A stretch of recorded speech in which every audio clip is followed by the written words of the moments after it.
हाँ जी, स्वागत है ਤੁਹਾਡਾ ਮੇਰੇ YouTube channel JG education point ਦੇ ਵਿੱਚ।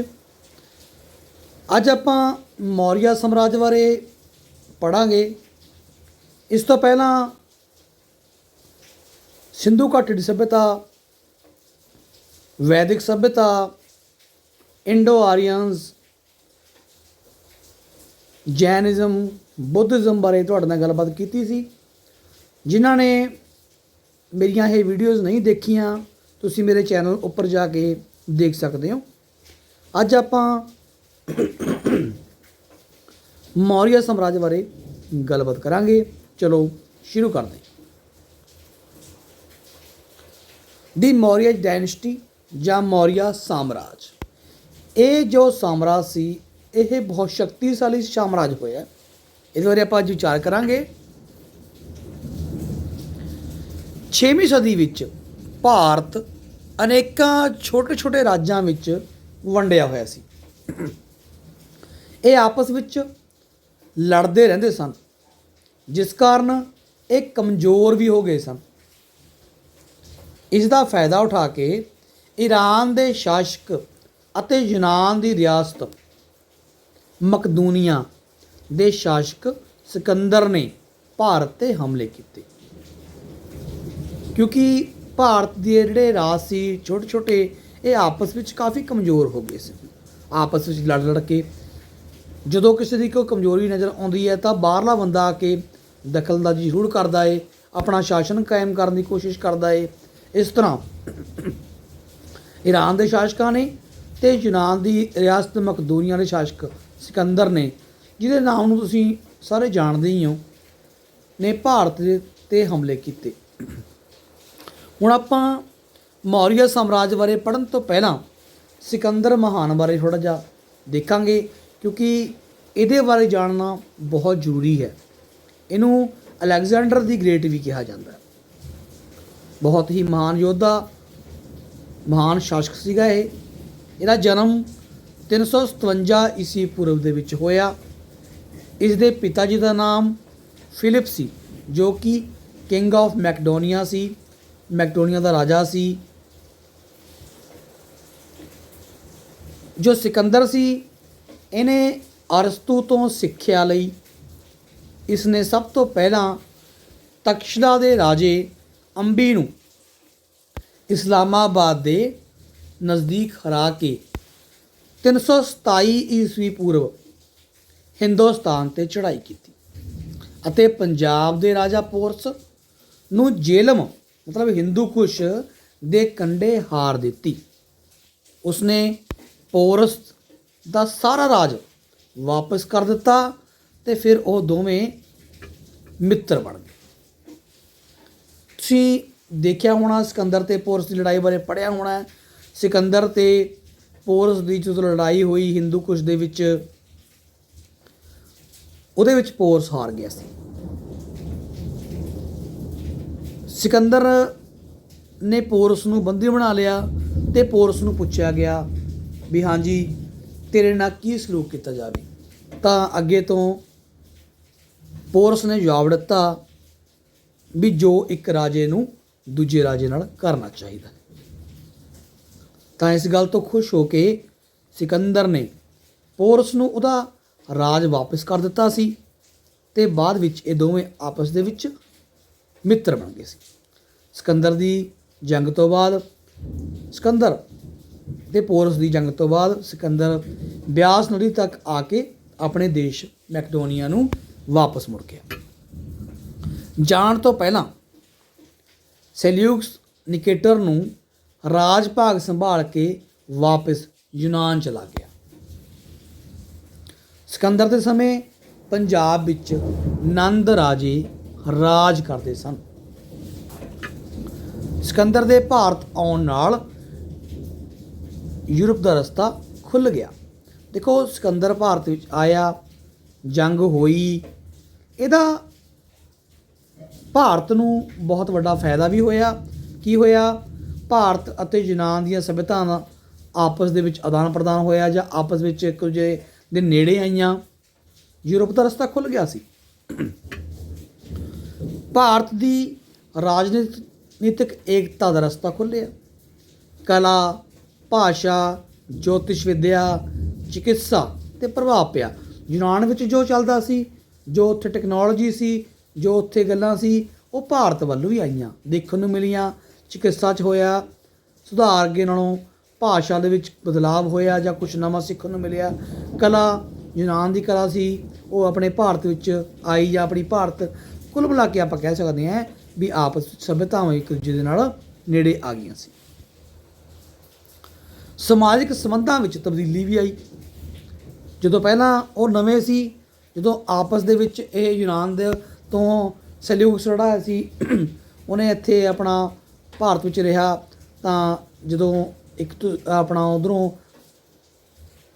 ਆਏ ਤਾਂ ਕੀ ਹੋਇਆ, ਸੰਬੰਧਾਂ ਵਿੱਚ ਤਬਦੀਲੀ ਵੀ ਆਈ, ਇੱਕ ਦੂਜੇ ਨੂੰ ਜਾਣਨਾ ਸ਼ੁਰੂ ਕੀਤਾ ਇੱਥੋਂ ਦੇ ਲੋਕਾਂ ਨੇ। ਤੋਂ ਸਿਕੰਦਰ ਦਾ ਦੇਹਾਂਤ ਜੋ ਸੀ ਉਹ 323 ਈਸਵੀ ਪੂਰਵ ਦੇ ਵਿੱਚ ਹੋ ਗਿਆ ਸੀ। ਹੁਣ ਆਪਾਂ ਗੱਲ ਕਰਾਂਗੇ ਚੰਦਰਗੁਪਤ ਮੌਰੀਆ। ਚੰਦਰਗੁਪਤ ਮੌਰੀਆ ਸਾਮਰਾਜ ਦਾ ਮੋਢੀ ਸੀ। ਇਸ ਬਾਰੇ ਸਾਨੂੰ ਹੇਠ ਲਿਖੇ ਤੋਂ ਜਾਣਕਾਰੀ ਮਿਲਦੀ ਹੈ। ਨੰਬਰ 1 ਤੇ ਅਸ਼ੋਕ ਦੇ ਸ਼ਿਲਾਲੇਖਾਂ ਤੋਂ ਜਾਣਕਾਰੀ ਮਿਲਦੀ ਹੈ ਆਪਾਂ ਨੂੰ। ਮੈਗਨਥੀਸ ਦੀ ਇੰਡਿਕਾ ਕਿਤਾਬ ਤੋਂ। ਕਈ ਵਾਰ ਇਹ ਆ ਜਾਂਦਾ ਵੀ ਇੰਡਿਕਾ ਕਿਤਾਬ ਕਿਸ ਨੇ ਲਿਖੀ ਹੈ, ਤੁਸੀਂ ਇਹਦਾ ਜਵਾਬ ਦੇ ਸਕਦੇ ਹੋ, ਮੈਗਨਥੀਸ ਦੁਆਰਾ ਲਿਖੀ ਗਈ ਹੈ। ਕੌਟਲਿਆ ਦੇ ਅਰਥ ਸ਼ਾਸਤਰ ਤੋਂ, ਜੇ ਤੁਹਾਨੂੰ ਪੁੱਛ ਲਵੇ ਕੋਈ ਕੌਟਲਿਆ ਵੱਲੋਂ ਲਿਖਿਆ ਗਿਆ ਕਿਹੜਾ ਗ੍ਰੰਥ ਹੈ, ਤੁਸੀਂ ਦੱਸ ਸਕਦੇ ਹੋ ਵੀ ਅਰਥ ਸ਼ਾਸਤਰ, ਜਾਂ ਉਲਟ ਪੁੱਛਿਆ ਜਾ ਸਕਦਾ ਹੈ ਵੀ ਅਰਥ ਸ਼ਾਸਤਰ ਕਿਸ ਨੇ ਲਿਖਿਆ, ਤੁਸੀਂ ਦੱਸ ਸਕਦੇ ਹੋ ਵੀ ਕੌਟਲਿਆ ਨੇ। ਮੋਗਲੀਪੁੱਤਮ ਦੇ ਕਥਾ ਵਸਤੂ ਤੋਂ। ਵਿਸ਼ਾਖ ਤੱਤ ਦਾ ਮੁਦਰਾ ਰਾਖਸ਼ ਤੋਂ। ਇਹ ਕਈ ਵਾਰ ਕੁਐਸਚਨ ਆਇਆ ਵੀ ਮੁਦਰਾ ਰਾਖਸ਼ ਕਿਸ ਦੁਆਰਾ ਲਿਖਿਆ ਗਿਆ, ਤਾਂ ਵਿਸ਼ਾਖ ਤੱਤ ਇਹਦਾ ਉੱਤਰ ਹੋਵੇਗਾ। ਭੱਦਰ ਬਾਹੂ ਦਾ ਕਲਪਸੂਤਰ। ਇਸ ਤੋਂ ਇਲਾਵਾ ਭਵਨ, ਸਮਾਰਕ, ਜੈਨ ਅਤੇ ਬੁੱਧ ਧਰਮ ਦੇ ਤੋਂ ਮੌਰੀਆ ਕਾਲ ਸੰਬੰਧੀ ਜਾਣਕਾਰੀ ਮਿਲਦੀ ਹੈ। ਇਹਨਾਂ ਚੀਜ਼ਾਂ ਤੋਂ ਜਿਹੜੇ ਮੈਂ ਤੁਹਾਨੂੰ ਉੱਪਰ ਦੱਸੇ ਨੇ, ਇਹਨਾਂ ਤੋਂ ਜੇਕਰ ਪੜ੍ਹਦੇ ਹਾਂ ਆਪਾਂ ਨੂੰ ਜਾਂ ਇਹਨਾਂ ਨੂੰ ਦੇਖਦੇ ਹਾਂ, ਇਹਨਾਂ ਤੋਂ ਆਪਾਂ ਨੂੰ ਮੌਰੀਆ ਸਾਮਰਾਜ ਬਾਰੇ ਜਾਂ ਮੌਰੀਆ ਕਾਲ ਬਾਰੇ ਆਪਾਂ ਨੂੰ ਪਤਾ ਲੱਗਦਾ ਹੈ। ਬੌਧਿਕ ਗ੍ਰੰਥਾਂ ਦੇ ਆਧਾਰ 'ਤੇ ਮੰਨਿਆ ਜਾਂਦਾ ਹੈ ਕਿ ਕਈ ਵਿਚਾਰ ਨੇ, ਤੁਹਾਨੂੰ ਦੱਸਾਂਗੇ। ਬੌਧਿਕ ਗ੍ਰੰਥਾਂ ਦੇ ਆਧਾਰ 'ਤੇ ਮੰਨਿਆ ਜਾਂਦਾ ਹੈ ਕਿ ਚੰਦਰਗੁਪਤ ਦਾ ਪਿਤਾ ਮੌਰੀਆ ਸਾਮਰਾਜ ਦਾ ਰਾਜਾ ਸੀ। ਉਹ ਰਾਜਾ ਲੜਦਾ ਹੋਇਆ ਮਾਰਿਆ ਗਿਆ। ਉਸ ਦੀ ਰਾਣੀ ਆਪਣੇ ਭਰਾ ਕੋਲ ਚਲੀ ਗਈ, ਜਿੱਥੇ ਜਾ ਕੇ ਉਸਨੇ 345 ਈਸਵੀ ਪੂਰਵ ਨੂੰ ਚੰਦਰਗੁਪਤ ਮੌਰੀਆ ਨੂੰ ਜਨਮ ਦਿੱਤਾ। ਬਾਲਕ ਦੀ ਰੱਖਿਆ ਲਈ ਉਸ ਨੂੰ ਇੱਕ ਗਵਾਲੇ ਦੇ ਹਵਾਲੇ ਕਰ ਦਿੱਤਾ ਗਿਆ। ਬਾਅਦ ਵਿੱਚ ਇਹਦੀ ਪਾਲਣਾ ਇੱਕ ਸ਼ਿਕਾਰੀ ਨੇ ਕੀਤੀ। ਉੱਥੇ ਖੇਡਦੇ ਹੋਏ ਇਸ ਉੱਪਰ ਕੌਟਲਿਆ ਦੀ ਨਜ਼ਰ ਪਈ। ਕੌਟਲਿਆ ਜਿਹੜਾ ਕਿ ਤਕਸ਼ਲਾ ਨਗਰ ਦੇ ਇੱਕ ਬ੍ਰਾਹਮਣ ਦਾ ਪੁੱਤਰ ਸੀ, ਉਸਨੇ ਚੰਦਰਗੁਪਤ ਨੂੰ ਸਿੱਖਿਆ ਦਿੱਤੀ ਅਤੇ ਹਰੇਕ ਖੇਤਰ ਵਿੱਚ ਨਿਪੁੰਨ ਕੀਤਾ। ਜੋ ਕੌਟਲਿਆ ਸੀ ਬਹੁਤ ਹੀ ਜ਼ਿਆਦਾ ਸੂਝਵਾਨ, ਬਹੁਤ ਹੀ ਜ਼ਿਆਦਾ ਚਤੁਰ, ਬਹੁਤ ਹੀ ਜ਼ਿਆਦਾ ਗਿਆਨਵਾਨ ਇਨਸਾਨ ਸੀ। ਇਹ ਮੰਨਿਆ ਜਾਂਦਾ ਵੀ ਚੰਦਰਗੁਪਤ ਮੌਰੀਆ ਨੂੰ ਰਾਜਾ ਬਣਾਉਣ ਦੇ ਵਿੱਚ ਕੌਟਲਿਆ ਦਾ ਪੂਰਾ ਯੋਗਦਾਨ ਸੀ। ਕੌਟਲਿਆ ਨੂੰ ਆਪਾਂ ਚਾਣਕਿਆ ਵੀ ਕਹਿ ਦਿੰਦੇ ਹਾਂ। ਅੱਜ ਕੱਲ੍ਹ ਤੁਸੀਂ ਕਿਤਾਬਾਂ ਆਮ ਦੇਖੀਆਂ ਹੋਣਗੀਆਂ ਚਾਣਕਿਆ ਨੀਤੀ ਦੀਆਂ, ਤਾਂ ਇਹ ਉਹੀ ਹੈ। ਅਰਥ ਸ਼ਾਸਤਰ ਲਿਖਿਆ, ਬਹੁਤ ਹੀ ਜ਼ਿਆਦਾ ਇੰਟੈਲੀਜੈਂਸ ਸੀ, ਰੋਸ਼ਨ ਦਿਮਾਗ ਸੀ, ਠੀਕ ਹੈ, ਬ੍ਰਾਹਮਣ ਦਾ ਪੁੱਤਰ ਸੀ। ਇੱਕ ਦੂਜਾ ਵਿਚਾਰ ਦੂਜਾ ਪੜ੍ਹਦੇ ਹਾਂ ਆਪਾਂ ਚੰਦਰਗੁਪਤ ਬਾਰੇ। ਜਦੋਂ ਚੰਦਰਗੁਪਤ ਦੀ ਉਹਨੇ ਸਿੱਖਿਆ ਦਿੱਤੀ, ਹਰੇਕ ਖੇਤਰ 'ਚ ਨਿਪੁੰਨ ਕਰਤਾ, ਤਾਂ ਉਸਨੇ ਨੰਦਾ ਦਾ ਨਾਸ਼ ਕਰਕੇ, ਨੰਦ ਘਰਾਣੇ ਦਾ ਨਾਸ਼ ਕਰਵਾ ਕੇ ਚੰਦਰਗੁਪਤ ਨੂੰ ਗੱਦੀ 'ਤੇ ਬਿਠਾ ਦਿੱਤਾ। ਕਿਉਂਕਿ ਇਹ ਮੰਨਿਆ ਜਾਂਦਾ ਸੀ ਵੀ ਜਿਹੜਾ ਕੌਟਲਿਆ ਹੈ, ਕੌਟਲਿਆ ਦੀ ਆਪਣੇ ਨੰਦਾ ਨੇ ਬੇਇੱਜ਼ਤੀ ਕੀਤੀ ਸੀ ਕਿਸੇ ਗੱਲ ਕਰਕੇ, ਜਾਂ ਉਸ ਨੂੰ ਇਹ ਵੀ ਵਿਚਾਰ ਹੈ ਕਿਤੇ ਵੀ ਜਿਹੜਾ ਕੌਟਲਿਆ ਸੀ ਉਹ ਨੰਦਾ ਦੇ ਨੌਕਰੀ ਕਰਦਾ ਸੀ ਜਾਂ ਉਹਨਾਂ ਦੇ ਰਾਜ ਦੇ ਵਿੱਚ ਸੀ, ਪਰ ਨੰਦ ਦੇ ਕਿਸੇ ਰਾਜੇ ਨੇ ਉਹਦੀ ਬੇਇੱਜ਼ਤੀ ਕਰਤੀ ਸੀ, ਜਿਸ ਕਰਕੇ ਉਹਨੇ ਚੰਦਰਗੁਪਤ ਤੋਂ ਨੰਦਾ ਦਾ ਨਾਸ਼ ਕਰਵਾਇਆ ਸੀ, ਜਿਸ ਨੂੰ ਗੱਦੀ 'ਤੇ ਬਿਠਾ ਦਿੱਤਾ ਸੀ। ਇੱਕ ਹੋਰ ਵਿਚਾਰ ਅਨੁਸਾਰ ਉਸ ਦੇ ਵੰਸ਼ ਨੂੰ ਹਿਮਾਲਿਆ ਦੇ ਅਜਿਹੇ ਭਾਗਾਂ ਵਿੱਚ ਸ਼ਰਨ ਲੈਣੀ ਪਈ ਜਿੱਥੇ ਮੋਰ ਬਹੁਤ ਸਨ। ਇਸ ਕਾਰਨ ਇਹ ਮੌਰੀਆ ਖਵਾਏ। ਇਹ ਦੂਜਾ ਵਿਚਾਰ ਹੈ ਵੀ ਕਿਸੇ ਕਾਰਨਵਸ਼ ਜਿਹੜੇ ਮੌਰੀਆ ਸੀਗੇ ਉਹਨਾਂ ਦੇ ਵੰਸ਼ ਨੂੰ ਹਿਮਾਲਿਆ ਦੇ ਵਿੱਚ ਸ਼ਰਨ ਲੈਣੀ ਪੈ ਗਈ, ਅਤੇ ਜਿੱਥੇ ਸ਼ਰਨ ਲੈਣੀ ਪਈ ਉੱਥੇ ਬਹੁਤ ਜ਼ਿਆਦਾ ਮੋਰ ਸੀ, ਮੋਰ ਪੀਕੌਕ, ਜਿਸ ਕਾਰਨ ਇਹ ਮੌਰੀਆ ਖਵਾਏ। ਇੱਕ ਹੋਰ ਵਿਚਾਰ ਅਨੁਸਾਰ ਇਹ ਨੰਦ ਸ਼ਾਸਕ ਦਾ ਇੱਕ ਸੈਨਿਕ ਸੀ। ਕੌਣ? ਚੰਦਰਗੁਪਤ ਮੌਰੀਆ ਨੰਦ ਸ਼ਾਸਕ ਦਾ ਇੱਕ ਸੈਨਿਕ ਸੀ, ਜਿਸ ਨੂੰ ਕਿ ਨੰਦ ਰਾਜੇ ਨੇ ਨੌਕਰੀ ਤੋਂ ਕੱਢ ਦਿੱਤਾ ਸੀ, ਅਤੇ ਇਸ ਨੇ ਆਪਣਾ ਬਦਲਾ ਲੈਣ ਲਈ ਕੌਟਲਿਆ ਨਾਲ ਮਿਲ ਕੇ ਨੰਦ ਵੰਸ਼ ਦਾ ਨਾਸ਼ ਕਰ ਦਿੱਤਾ ਅਤੇ ਆਪ ਰਾਜਗੱਦੀ 'ਤੇ ਬੈਠਾ। ਇਹ ਚੰਦਰਗੁਪਤ ਮੌਰੀਆ ਨੂੰ ਲੈ ਕੇ ਕਈ ਵਿਚਾਰ ਨੇ ਜਿਹੜੇ ਤੁਹਾਡੇ ਸਾਹਮਣੇ ਮੈਂ ਪੇਸ਼ ਕੀਤੇ ਨੇ। ਠੀਕ ਹੈ, ਵੱਖ-ਵੱਖ ਜਗ੍ਹਾ ਦੇ ਉੱਪਰ ਵੱਖ-ਵੱਖ ਇਹ ਆਪਾਂ ਨੂੰ ਦੇਖਣ ਨੂੰ ਮਿਲ ਜਾਂਦੇ ਨੇ। ਮੈਂ ਤੁਹਾਨੂੰ ਸਾਰਿਆਂ ਨੂੰ ਤੁਹਾਡੇ ਨਾਲ ਸਾਂਝਾ ਕੀਤਾ ਹੈ ਵੀ ਕਿਹੜੇ ਵਿਚਾਰ ਇਹਦੇ ਚੰਦਰਗੁਪਤ ਮੌਰੀਆ ਨੂੰ ਨਾਲ ਆਪਾਂ ਨੂੰ ਦੇਖਣ ਨੂੰ ਮਿਲਦੇ ਨੇ। ਇੱਕ ਹੋਰ ਵਿਚਾਰ ਹੈ, ਉਸ ਅਨੁਸਾਰ ਇਹ ਨੰਦ ਘਰਾਣੇ ਦਾ ਰਾਜਕੁਮਾਰ ਸੀ ਅਤੇ ਇਹਦੀ ਮਾਂ ਦਾ ਨਾਮ ਮੂਰਾ ਸੀ।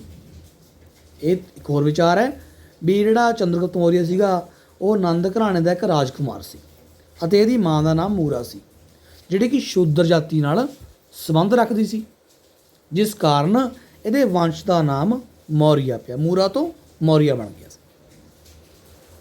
ਇਹ ਸਾਰੇ ਮਤ ਜਾਂ ਵਿਚਾਰ ਸਾਨੂੰ ਦੇਖਣ ਨੂੰ ਮਿਲਦੇ ਨੇ। ਠੀਕ ਹੈ, ਇਹ ਤਾਂ ਤੁਹਾਡੇ ਨਾਲ ਸਾਂਝੇ ਕੀਤੇ ਨੇ ਤੁਹਾਨੂੰ ਕਿਸ ਤਰ੍ਹਾਂ ਦੀ ਕਨਫਿਊਜ਼ਨ ਨਾ ਹੋਵੇ, ਕਿਉਂਕਿ ਵੱਖ-ਵੱਖ ਕਿਤਾਬਾਂ ਦੇ ਵਿੱਚ ਇਹ ਵਿਚਾਰ ਵੱਖ-ਵੱਖ ਵਿਚਾਰ ਆਪਾਂ ਨੂੰ ਦੇਖਣ ਨੂੰ ਮਿਲ ਜਾਂਦੇ। ਹੁਣ ਗੱਲ ਕਰਦੇ ਹਾਂ ਆਪਾਂ ਚੰਦਰਗੁਪਤ ਮੌਰੀਆ ਦੀਆਂ ਜਿੱਤਾਂ ਬਾਰੇ। ਪਹਿਲੀ ਜਿੱਤ ਜੋ ਸੀ ਪੰਜਾਬ ਦੀ ਜਿੱਤ, ਜੋ ਕਿ 322 ਈਸਵੀ ਪੂਰਵ ਦੇ ਵਿੱਚ ਹੋਈ ਸੀ। ਇਹਨੂੰ ਕਨਕੁਇਸਟ ਆਫ ਦੀ ਪੰਜਾਬ ਵੀ ਬੋਲ ਦਿੰਦੇ ਆ। ਪਹਿਲਾਂ ਸਿਕੰਦਰ ਦੇ ਪ੍ਰਤੀਨਿਧ ਫਿਲਿਪਸ ਦਾ ਕਤਲ ਹੋ ਗਿਆ ਅਤੇ ਸਿਕੰਦਰ ਦੀ ਬੈਬੀਲੋਨ ਦੇ ਵਿੱਚ ਮੌਤ ਹੋ ਗਈ, ਜਿਸ ਦਾ ਲਾਭ ਉਠਾ ਕੇ ਇਸਨੇ ਪੰਜਾਬ ਨੂੰ ਆਪਣੇ ਕਬਜ਼ੇ ਵਿੱਚ ਲੈ ਲਿਆ ਅਤੇ ਯੂਨਾਨੀਆਂ ਦੀਆਂ ਜੰਜੀਰਾਂ ਤੋਂ ਮੁਕਤ ਕੀਤਾ। ਦੇਖੋ, ਦੋ ਮਹਾਨ ਜਾਂ ਆਪਾਂ ਸ਼ਕਤੀਸ਼ਾਲੀ ਸ਼ਾਸਕ ਸੀਗੇ। ਪਹਿਲੀ ਗੱਲ ਤਾਂ ਸਿਕੰਦਰ, ਉਹਦੀ ਬੈਬੀਲੋਨ ਦੇ ਵਿੱਚ ਮੌਤ ਹੋ ਗਈ। ਉਹਦੀ ਮੌਤ ਨਾਲ ਸੰਬੰਧਿਤ ਵੀ ਕਈ ਵਿਚਾਰ ਨੇ। ਕੋਈ ਕਹਿੰਦਾ ਵੀ ਉਹ ਕਿਸੇ ਬਿਮਾਰੀ ਹੋ ਗਈ ਸੀ, ਕੋਈ ਕਹਿੰਦਾ ਸੀਗਾ ਉਹਨੂੰ ਬੁਖਾਰ ਹੋ ਗਿਆ ਸੀਗਾ। ਠੀਕ ਹੈ, ਜਿਸ ਕਾਰਨ ਉਹਦੀ ਮੌਤ ਬੈਬੀਲੋਨ ਦੇ ਵਿੱਚ ਹੋ ਗਈ ਸੀ। ਦੂਜਾ ਜਿਹੜਾ ਉਹਦਾ ਪ੍ਰਤੀਨਿਧ ਸੀ ਫਿਲਿਪਸ, ਉਹਦਾ ਕਤਲ ਹੋ ਗਿਆ ਸੀ। ਤਾਂ ਕਰਕੇ ਇਹਨੂੰ ਦੇਖਦੇ ਹੋਏ ਚੰਦਰਗੁਪਤ ਮੌਰੀਆ ਨੇ ਪੰਜਾਬ ਨੂੰ ਆਪਣੇ ਕਬਜ਼ੇ ਵਿੱਚ ਲੈ ਲਿਆ ਅਤੇ ਯੂਨਾਨ ਦੀਆਂ ਜੀਰਾਂ ਤੋਂ ਪੰਜਾਬ ਦੇ ਵਾਸੀਆਂ ਜਾਂ ਇੱਥੇ ਦੇ ਲੋਕਾਂ ਨੂੰ ਮੁਕਤ ਕਰਵਾਇਆ। ਨੰਬਰ 2 ਤੇ ਮਗਧ ਦੀ ਜਿੱਤ, ਕਨਕੁਇਸਟ ਆਫ ਮਗਧਾ। ਇੱਥੇ ਇਸ ਨੇ ਰਾਜੇ ਧਨਾਨੰਦ ਨੂੰ ਹਰਾਇਆ ਅਤੇ ਉਸ ਦੇ ਸਾਰੇ ਪਰਿਵਾਰ ਨੂੰ ਮਾਰ ਦਿੱਤਾ, ਜਿਸ ਨੇ ਕੌਟਲਿਆ ਦੀ ਬੇਇੱਜ਼ਤੀ ਕੀਤੀ ਸੀ। ਉਸ ਨੂੰ ਮਾਰ ਦਿੱਤਾ ਅਤੇ ਆਪ ਸਿੰਘਾਸਨ 'ਤੇ ਬੈਠ ਗਿਆ। ਕੀ ਹੋਇਆ ਇੱਥੇ? ਕੀ ਹੋਇਆ? ਰਾਜੇ ਧਨਾਨੰਦ ਨੂੰ ਹਰਾਇਆ ਨੇ। ਠੀਕ ਹੈ, ਉਹਦੇ ਸਾਰੇ ਪਰਿਵਾਰ ਨੂੰ ਮਾਰਤਾ ਸੀ ਮਗਧ ਦੇ ਵਿੱਚ। ਹੁਣ ਦੇਖੋ, ਮੈਂ ਤੁਹਾਨੂੰ ਦੱਸਿਆ ਸੀ ਪਹਿਲਾਂ ਵੀ ਇੱਕ ਨੰਦ ਰਾਜੇ ਨੇ ਕੌਟਲਿਆ ਦੀ ਬੇਇੱਜ਼ਤੀ ਕੀਤੀ ਸੀ, ਸ਼ਾਇਦ ਉਹ ਧਨਾਨੰਦ ਹੀ ਸੀ। ਠੀਕ ਹੈ, ਅਤੇ ਉਹਨੇ ਸਾਰੇ ਪਰਿਵਾਰ ਨੂੰ ਮਾਰ ਕੇ ਆਪ ਸਿੰਘਾਸਨ 'ਤੇ ਬੈਠ ਗਿਆ। ਨੰਬਰ 3 'ਤੇ ਸੈਲਿਊਕਸ ਨਾਲ ਲੜਾਈ, ਵਾਰ ਵਿਦ ਸੈਲਿਊਕਸ। ਇਹ ਸਿਕੰਦਰ ਦਾ ਸੈਨਾਪਤੀ ਸੀ, ਜਿਸ ਨੇ ਭਾਰਤ 'ਤੇ ਹਮਲਾ ਕੀਤਾ, ਜਿਸ ਕਾਰਨ ਜਿਸ ਵਿੱਚ ਚੰਦਰਗੁਪਤ ਨੇ ਇਹਨੂੰ ਹਰਾ ਦਿੱਤਾ। ਕੌਣ ਸੀਗਾ? ਸੈਲਿਊਕਸ ਨਾਲ ਲੜਾਈ ਹੋਈ, ਠੀਕ ਹੈ। ਇਹ ਸਿਕੰਦਰ ਦਾ ਸੈਨਾਪਤੀ ਸੀ ਤੇ ਚੰਦਰਗੁਪਤ ਨੇ ਇਹਨੂੰ ਉਸ ਲੜਾਈ ਵਿੱਚ ਹਰਾਤਾ। ਇਹਨਾਂ ਵਿਚਕਾਰ ਇੱਕ ਸੰਧੀ ਹੋਈ। ਜਦੋਂ ਚੰਦਰਗੁਪਤ ਮੌर्य ਜਿੱਤ ਗਿਆ ਤਾਂ ਸੈਲਿਊਕਸ ਨਾਲ ਇੱਕ ਸੰਧੀ ਹੋਈ।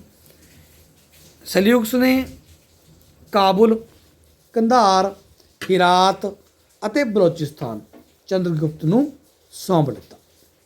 ਦੁਬਾਰਾ ਸੁਣ ਲਓ, ਸੈਲਿਊਕਸ ਨੇ ਕਾਬੁਲ, ਕੰਧਾਰ, ਹਿਰਾਤ ਅਤੇ ਬਲੋਚਿਸਤਾਨ ਚੰਦਰਗੁਪਤ ਨੂੰ ਸੌਂਪ ਦਿੱਤਾ ਅਤੇ ਆਪਣੀ ਲੜਕੀ ਦਾ ਵਿਆਹ ਚੰਦਰਗੁਪਤ ਦੇ ਨਾਲ ਕਰ ਦਿੱਤਾ। ਹੁਣ ਗੱਲ ਕਰਦੇ ਹਾਂ ਹੋਰ ਜਿੱਤਾਂ ਦੀ। ਇਸ ਤੋਂ ਬਾਅਦ ਚੰਦਰਗੁਪਤ ਨੇ ਸੌਰਾਸ਼ਟਰ ਅਤੇ ਦੱਖਣ ਵਿੱਚ ਮੈਸੂਰ ਤੱਕ ਦੇ ਇਲਾਕਿਆਂ ਨੂੰ ਆਪਣੇ ਅਧੀਨ ਕਰ ਲਿਆ। ਅੱਗੇ ਨਾਲੋਂ ਸ਼ਕਤੀਸ਼ਾਲੀ ਹੋਰ ਹੋ ਗਿਆ ਸੀ ਤੇ ਇਹਨੇ ਇੰਨੇ ਇਲਾਕੇ ਨੂੰ ਆਪਣੇ ਕਬਜ਼ੇ ਵਿੱਚ ਕਰ ਲਿਆ। ਹੁਣ ਗੱਲ ਕਰਦੇ ਹਾਂ ਸਾਮਰਾਜ ਦੀ। ਸਾਮਰਾਜ ਦਾ ਵਿਸਥਾਰ। ਇਸ ਦਾ ਰਾਜ ਉੱਤਰ ਨਾਰਥ ਹਿਮਾਲਿਆ ਤੋਂ ਲੈ ਕੇ ਦੱਖਣ ਵਿੱਚ ਮੈਸੂਰ ਤੱਕ ਅਤੇ ਪੂਰਬੀ ਬੰਗਾਲ ਮਤਲਬ ਈਸਟ ਬੰਗਾਲ ਤੋਂ ਉੱਤਰ ਪੱਛਮ ਹਿੰਦੂ ਕੁਸ਼ ਪਰਬਤ ਤੱਕ ਫੈਲਿਆ ਹੋਇਆ ਸੀ। ਇਹਦੀ ਰਾਜਧਾਨੀ ਸੀ ਪਾਟਲੀਪੁੱਤਰ। ਮੌਤ। ਚੰਦਰਗੁਪਤ ਨੂੰ ਆਪਣੇ ਅੰਤਮ ਦਿਨਾਂ ਵਿੱਚ ਜੈਨ ਧਰਮ ਨੂੰ ਸਵੀਕਾਰ ਕਰ ਲਿਆ ਸੀ ਤੇ 24 ਸਾਲ ਤੱਕ ਸ਼ਾਸਨ ਕੀਤਾ। ਬਾਅਦ ਵਿੱਚ ਸੰਨਿਆਸ ਧਾਰਨ ਕਰ ਲਿਆ। ਆਪਣੀ ਰਾਜਗੱਦੀ ਤੇ ਆਪਣੇ ਪੁੱਤਰ ਬਿੰਦੂਸਾਰ ਨੂੰ ਬਿਠਾ ਦਿੱਤਾ। ਇਸ ਤੋਂ ਬਾਅਦ ਆਪਣੇ ਜੈਨੀ ਗੁਰੂ ਭੱਦਰਬਾਹੂ ਨਾਲ ਮੈਸੂਰ ਚਲਾ ਗਿਆ। ਜੇ ਤੁਸੀਂ ਮੇਰਾ ਜੈਨਿਜ਼ਮ ਵਾਲਾ ਲੈਕਚਰ ਸੁਣਿਆ ਹੋਵੇਗਾ ਤਾਂ ਉਹ 'ਚ ਭੱਦਰਬਾਹੂ ਦੀ ਗੱਲ ਕੀਤੀ ਗਈ ਹੈ ਤੇ ਇਹ ਜੈਨ ਧਰਮ ਨਾਲ ਸੰਬੰਧ ਰੱਖਦਾ ਸੀ। ਚੰਦਰਗੁਪਤ ਨੇ ਵੀ ਜੈਨ ਧਰਮ ਨੂੰ ਅਪਣਾਇਆ ਸੀ ਤੇ ਜੈਨੀ ਗੁਰੂ ਭੱਦਰਬਾਹੂ ਨਾਲ ਆਪਣੇ ਮੈਸੂਰ ਚਲਾ ਗਿਆ। ਇੱਥੇ ਇਸਨੇ ਵਰਤ ਰੱਖ ਕੇ ਸਰਵਣ ਬੇਲਗੋਲਾ ਨਾਮੀ ਸਥਾਨ ਤੇ 290 ਈਸਵੀ ਪੂਰਵ ਨੂੰ ਆਪਣੇ ਪ੍ਰਾਣ ਤਿਆਗ ਦਿੱਤੇ ਸੀ। ਮੈਨੂੰ ਉਮੀਦ ਹੈ ਕਿ ਤੁਹਾਨੂੰ ਮੇਰਾ ਲੈਸਨ ਜੋ ਕਿ ਚੰਦਰਗੁਪਤ ਮੌर्य ਬਾਰੇ ਸੀ ਇਹ ਸਮਝ ਆਇਆ ਹੋਵੇਗਾ ਤੇ ਪਲੀਜ਼ ਮੇਰੇ ਚੈਨਲ ਨੂੰ ਸ਼ੇਅਰ ਅਤੇ ਲਾਈਕ ਸਬਸਕ੍ਰਾਈਬ ਵੀ ਕਰੇ। ਤੁਹਾਡਾ ਬਹੁਤ ਬਹੁਤ ਧੰਨਵਾਦ। Thank you.